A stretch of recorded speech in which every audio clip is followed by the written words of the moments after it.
Olá, meu nome é Enéas Vasconcelos, sou leiloeiro público oficial de Santa Catarina e estamos participando do primeiro Congresso Brasileiro para Investidores em Leilões de Imóveis. E também o nosso tema, nós vamos discorrer hoje aqui um pouquinho sobre a democratização e linguagem simples dos leilões em geral. O que seria, na verdade, essa democratização da linguagem simples dos leilões em geral? Porque hoje em dia muito se comenta que a leiloaria, seja ela judicial, seja ela administrativa, e os leilões públicos oficiais também, que é uma reserva de mercado. O que vem a ser essa reserva de mercado? A reserva de mercado, o pessoal entende que a leiloaria são termos jurídicos difíceis, situações muito complexas também para que se possa participar de um leilão público oficial, de um leilão público judicial. E não é bem assim. Na verdade, tem os seus temas complicados, como toda profissão tem também, mas é importante, eu sou a favor de que se realmente democratize a participação do investidor, do arrematante em leilões oficiais com mais simplicidade. No caso da leiloaria judicial, na verdade ele é um tema mais simples, porque na verdade, como todos são simples, mas mais simples em função de a leiloaria judicial são imóveis que vão a leilão, e acho que outros leiloeiros já disseram aqui também, são leilões, por exemplo, em dívidas, em situações como esta, e eles são então colocados em juízo para que se possa satisfazer o crédito do credor.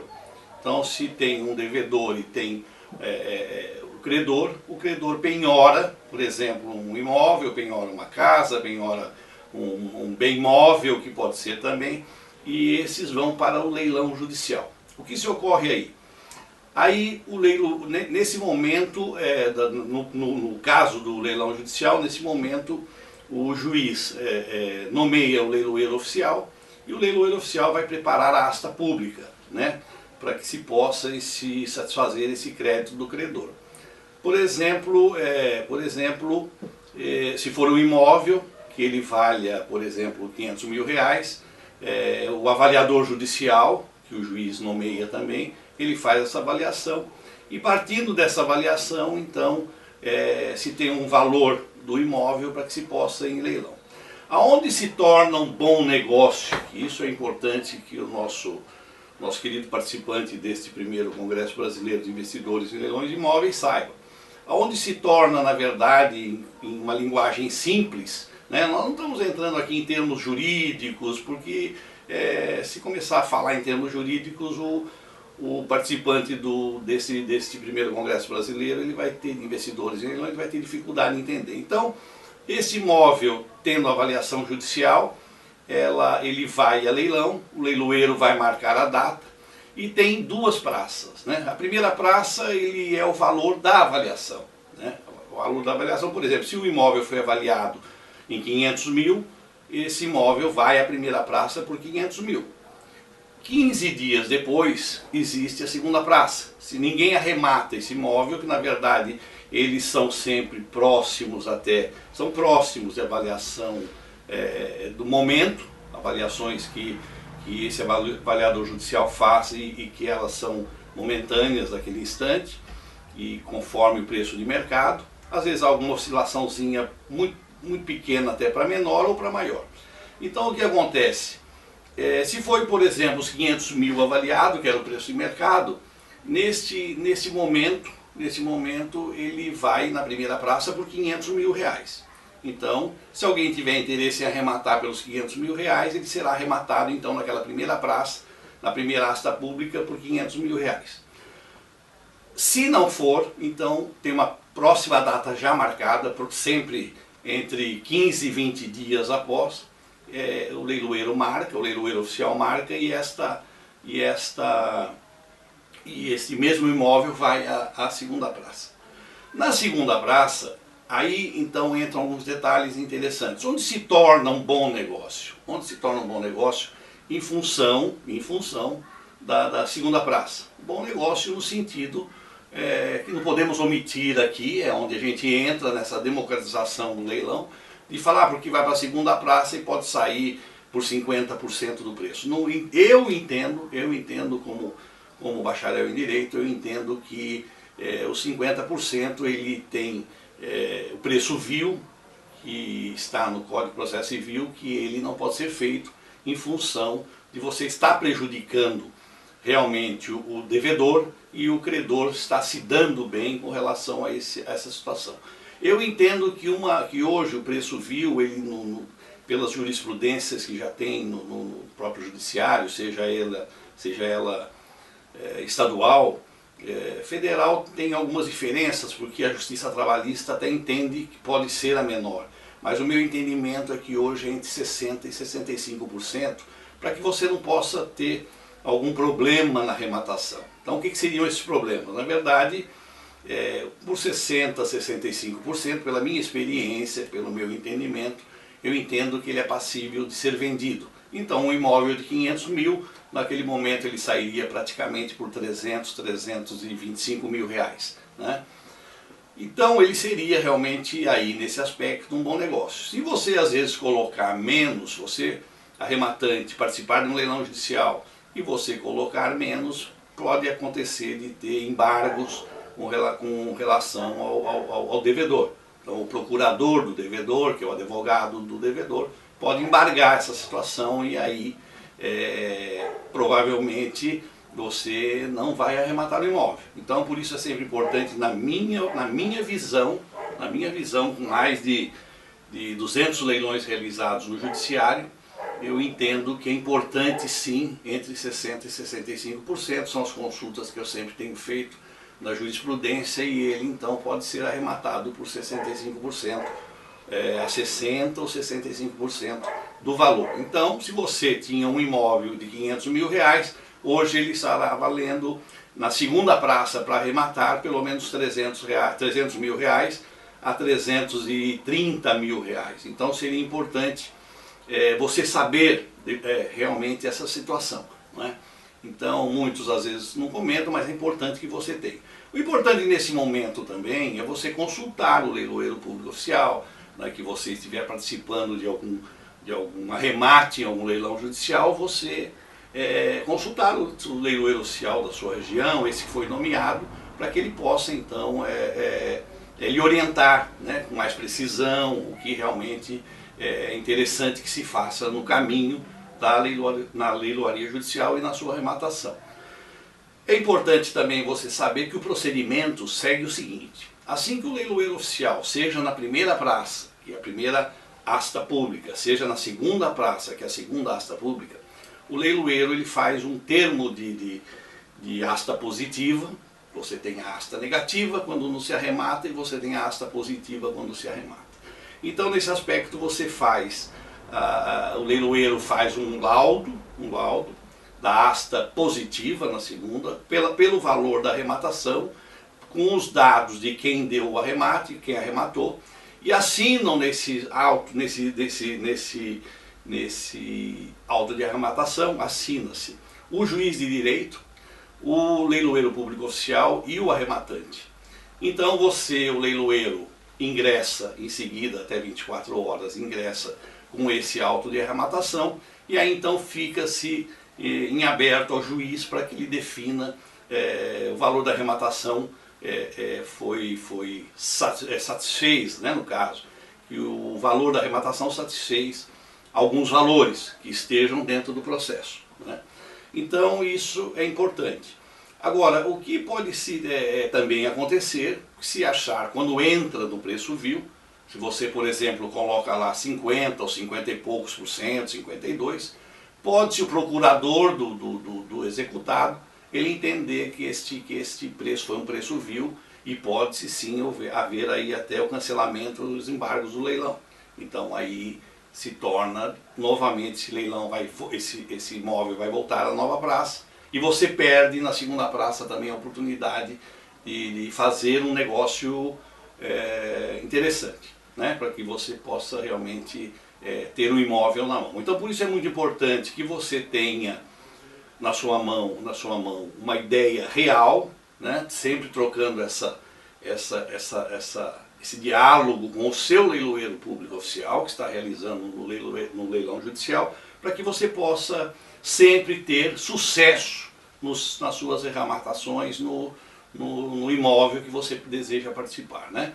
Você hoje participa de leilão judicial olhando sites, você pode, tem hoje sites específicos para isso, você tem, por exemplo, o arrematante tem até os jornais do próprio Poder Judiciário, das arrematações onde está havendo próximo aí da sua localidade, onde você mora, né? Então é importante que você sempre fique atento a isso. Então, em princípio, o leilão judicial, ele é mais ou menos esse caminho. O leilão judicial também da Justiça do Trabalho, ele envolve um outro caminho que seria praticamente uma praça única, e nessa praça única, então, você poderia até, nesse caso, colocar aí 60%, 65% para que você possa arrematar. Sem dúvida nenhuma, é interessante, né? Interessante. Outro dia teve um arrematante conversando comigo no leilão judicial que ele esteve aqui em Santa Catarina, e a gente sempre participando, há mais de 11 anos como leiloeiro público oficial, eu gosto muito de ouvir os participantes que estão nos leilões conosco. E ele estava me dizendo, eu perguntei a ele arrematou, foram 8 terrenos, ele arrematou 4 terrenos e foi preço realmente muito bom. E eu perguntei a ele se ele vivia disso, como é que ele me disse, olha, doutor Enéas, é interessantíssimo, eu estou nesse ramo há 6 anos com mais 3 amigos, e nós entramos 6 para 7 anos, nós iniciamos cada um com 100 mil reais cada um. Hoje nós temos líquido aí um capital para girar em bilhete de mais de 3 milhões e temos 6 milhões em patrimônio. Então, mas são pessoas que eu percebi que eles realmente vivem em função dos leilões judiciais, eles fazem uma triagem, né? Então vivem em função disso, né? Então, como eles vivem, eu acho que todos podem também ter essa oportunidade de viver. E essa é a minha função como leiloeiro público oficial, sempre eu tenho muito isso, como a gente ter essa democratização na linguagem simples dos leilões em geral, que seria realmente de ir com palavras mais simples ao que é o intuito do investidor, né? Sem dúvida, esse é um grupo que realmente é um grupo de sucesso, porque eles realmente participam dos leilões judiciais e estão sempre também pesquisando, né? É importante essa pesquisa, estão sempre pesquisando essas boas oportunidades no judiciário. O judiciário tem também veículos, também, tem caminhões, né? Então o que é o grande segredo, na verdade, não segredo porque não é mais segredo, mas o bom negócio, se podemos dizer assim, que eu acho que é esse também o que todos procuram nos leilões judiciais, né? Por isso que a gente tem que abrir esse leque para que não fique só na mão de alguns grupos, né? Que se possa democratizar isso, que se você tiver, por exemplo, 20 mil, 50 mil, 100 mil, agora há pouco tempo atrás, de vacas leiteiras, de uma que tinha, e foi realmente um arremate para esses que participaram, esses arrematantes de muito sucesso. Então isso é importante. Uma outra coisa importante também que eu gostaria de deixar registrado aqui no nosso primeiro Congresso Brasileiro para Investidores em Leilões de Imóveis, os imóveis você sempre tem um foco maior, não é verdade? Então se você investe, por exemplo, esses 500 mil reais, você tem nesses investimentos, óbvio, numa segunda praça você vai ter um rendimento maior na compra se você comprar e for bem sucedido em todo o processo do leilão. Então é óbvio que aí é um valor maior. Mas você tem também hoje os leilões de bens móveis, que as prefeituras do seu estado, da sua cidade, podem realizar, né? Então, o que acontece? A prefeitura, ela faz uma licitação, ela nomeia um leiloeiro público oficial e esse leiloeiro vai vender os bens da prefeitura. Eu entendo que existe um grande erro com relação à lei 8666, que são as leis das licitações públicas. Ela, sem dúvida, na verdade, ela é uma lei arcaica, é uma lei antiga, antiquíssima, e realmente ela enquadra o leiloeiro público oficial como uma pessoa comum para que se pudesse fazer esses leilões de prefeituras. Entendo meu entendimento é que o leiloeiro público oficial, ele é o vendedor do bem público. Por quê? Porque ele tem fé pública. Quando você é nomeado leiloeiro público oficial no seu estado, porque o leiloeiro público oficial ele é do estado dele, então no estado dele ele pode fazer leilões, ou por internet ele pode se fazer também até a nível de Brasil inteiro. Mas eu entendo que o leiloeiro público oficial ele é o vendedor do bem público, porque ele tem fé pública. Então hoje a lei 866, a lei no seu parágrafo das licitações, ela enquadra o leiloeiro como se fosse até um participante com uma empresa de um leilão, por exemplo, de uma participação numa licitação. E eu entendo que não, eu entendo que o leiloeiro público oficial, quando ele é nomeado, ele não pode mais advogar, quando ele é nomeado, ele não pode ter uma empresa, ele tem que se dedicar, ou somente, como é o caso deste leiloeiro público, ao mundo dos leilões, à leiloaria, ou então ao magistério, de dar aula, no caso, em faculdades de direito, na área da leiloaria. Então esse é o meu entendimento. Então o que acontece? A prefeitura, ela faz os lotes, e então coloca os veículos à venda, né? Então tem prefeitura que, por exemplo, um veículo de 10 mil, ela coloca lá o veículo por 8 mil, né? Então, ou por 7 mil, né? Então o arrematante tem esse lance inicial de 7 mil, de 8 mil, né? Tem prefeituras e até Detrans que colocam até mais em conta, né? E então é importante que o arrematante, que você que quer participar também dos leilões de bens móveis, porque o leilão de bem móvel, de veículos, ele não é amparado pela lei do Código do Consumidor, ela não tem amparo. Você compra no estado em que se encontra. Então você não tem como, se você não tiver condição de ligar um motor, por exemplo, de um carro, de um leilão de prefeitura, de Detran, e em geral também, tudo vai depender sempre do edital. O edital é a bíblia do leilão. O edital é a bíblia do leilão. Ali vai dizer todo o leilão como vai ser. Então se você comprar um automóvel de uma prefeitura, de um Detran, tiver um motor fundido, você não pode reclamar. O Código do Consumidor dá 90 dias na garantia de motor e câmbio. Então, no caso de veículos, de bens móveis, de motocicletas, tudo isso. No leilão, não. Então, por isso também, o leilão tem esta característica de você comprar o veículo mais barato.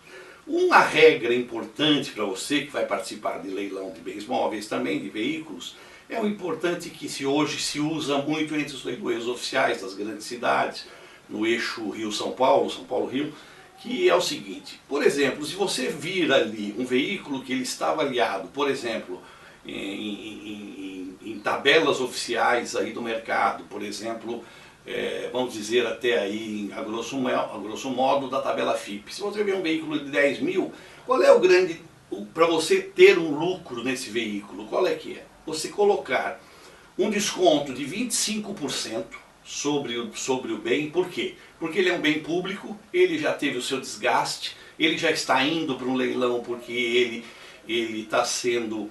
ele não tem mais uso na administração pública, ele não está tendo mais uso, então esse 25% é o mínimo que você tem que desvalorizar. Tem casos até que pode ser até 30%, 40%.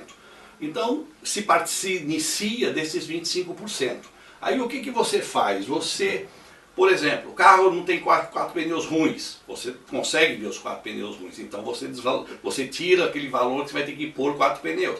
Ele tem uma porta batida, então você pega essa porta batida, vou gastar R$300. Então você tira desses 25%, por exemplo, um automóvel de 10 mil, 7,5. Eu tenho que gastar entre lataria e algumas coisas, vou gastar aí mais R$1.500 ou R$2.000. Então, se ele for mais R$1.500, você tem que ir no máximo no lance, essa é uma dica muito interessante para vocês, no máximo a 6 mil. Se você passar de 6 mil, você provavelmente vai ter prejuízo. O que é interessante é que as pessoas físicas, assim, como vamos dizer física, a pessoa, vamos supor, ela quer comprar um carro e ela quer comprar uma moto. Então ela vai no leilão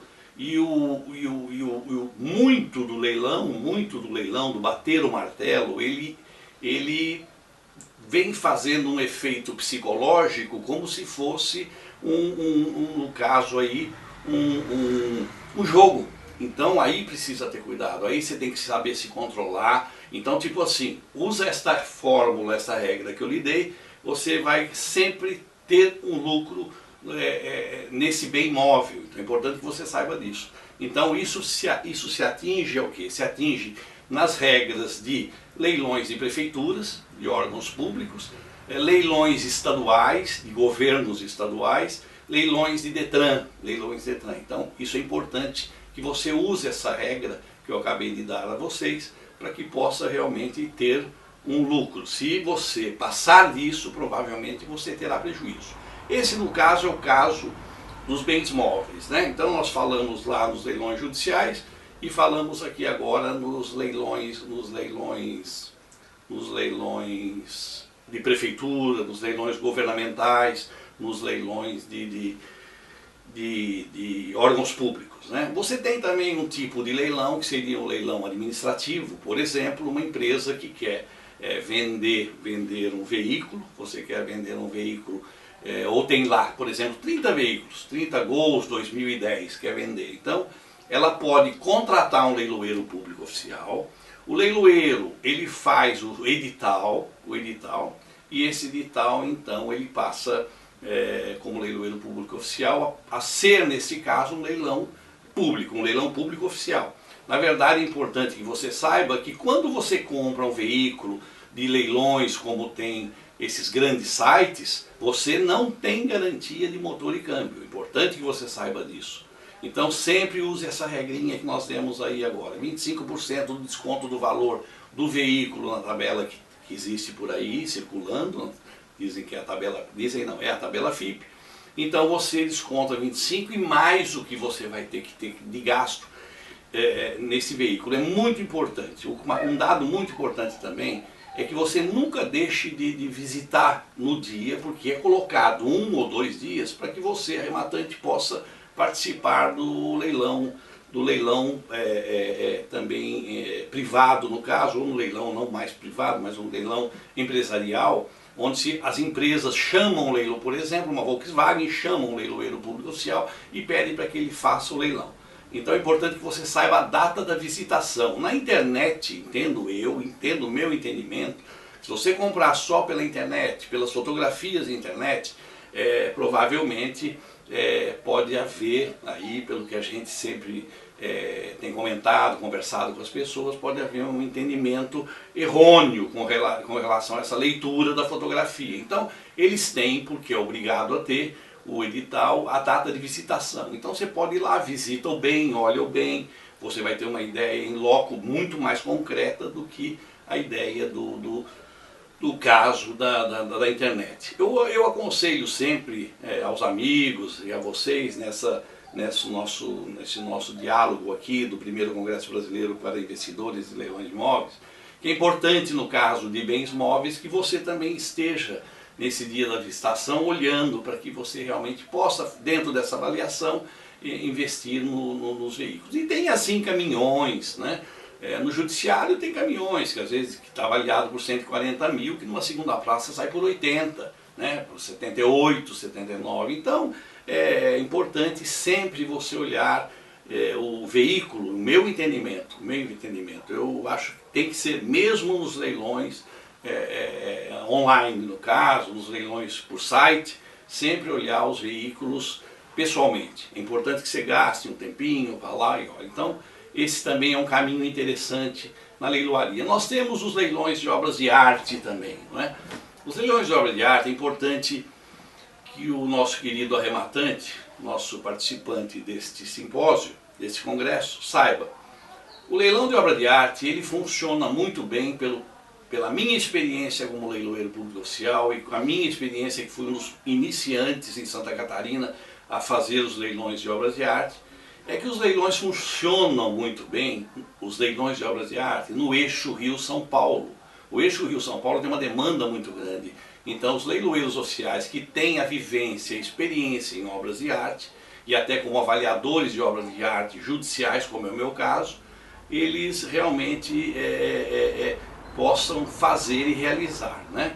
É importante que você saiba que a regulamentação da profissão de leiloeiro público, ela diz o seguinte, que também o leilão de obra de arte ele só pode ser realizado por leiloeiro público oficial. Ele só pode ser realizado por qualquer pessoa, quando esse leilão de obra de arte não tem fins lucrativos. Então, o que seria fins lucrativos? Tem pessoas que entendem que se você faz um leilão de obra de arte e você não tem a comissão do leiloeiro ou nenhuma taxa de administração, que essa pessoa não pode fazer. Então, o leilão ele só se aplica, o leilão de obras de arte só se aplica às pessoas que qualquer pessoa possa fazer, quando ele não tem lucro nenhum, ele é beneficente. O que seria isso? Por exemplo, fazer um leilão com relação a uma igreja, e ali muitos doam, um doa um relógio, outro doa um anel, e aí então o padre, por exemplo, naquela região, o padre possa fazer, olha, quem dá mais. Então aquela arrecadação vai para, no caso, para o padre, para o chefe, o padre da paróquia. Então aí sim, aí não se precisa. Fora isso, o meu entendimento é este, que realmente sempre tem que ter um leiloeiro público oficial. Por quê? Porque ele dá credibilidade ao seu evento. O leiloeiro público oficial tem sempre uma garantia que é obrigada por lei nas cauções para que se possa garantir qualquer prejuízo, né? E tem o nome dele, que você deve ver se ele realmente é um leiloeiro atuante e que tem experiência profissional com relação aqui hoje. O leilão judicial, nós abrangemos os leilões oficiais de prefeituras, governamentais e também de órgãos públicos, e nós também conseguimos passar para vocês os leilões privados, leilões administrativos e também os leilões de obras de arte, que é importante que você saiba isso. Eu gostaria de deixar aqui os meus agradecimentos aos que tiveram toda essa participação também no primeiro Congresso Brasileiro para Investidores de Leilões de Imóveis, e espero poder participar mais com vocês aqui com relação a alguma dúvida, alguma coisa que no futuro vocês queiram conversar também com esse leiloeiro oficial e também com a equipe do pessoal do primeiro Congresso Brasileiro de Investidores e Leilões de Imóveis. Eu acho que esse tema que eu abordei, ele foi interessante porque é um tema numa linguagem mais simples, né? Uma linguagem para que a gente possa também atender as pessoas que têm algum tipo de investimento e querem investir também em leilões e que possam participar com mais noção.